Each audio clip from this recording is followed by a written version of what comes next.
দেখো এখানে বলেছে দুটো ভগ্নাংশ দিয়েছে, 3-7 আর 5-11। এর মধ্যে কোনটি বড় নির্ণয় করতে হবে। তো ভগ্নাংশে যখনই ছোট বড় নির্ণয়ের কথা আসে তখন আমাদের হরদের দিকে তাকাতে হয়। হর মানে যারা নিচে থাকে।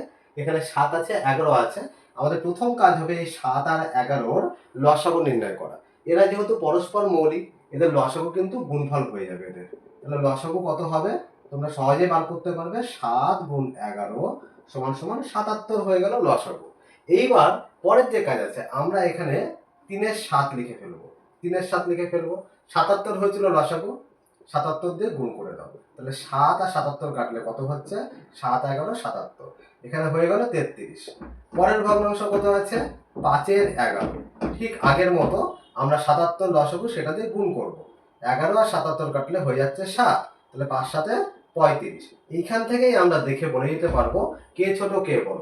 যেহেতু 35 33-এর থেকে বড়, তাহলে এই 35 যে ভগ্নাংশ থেকে এসেছে 5-11, সেই ভগ্নাংশটা কিন্তু বড় হয়ে যাবে।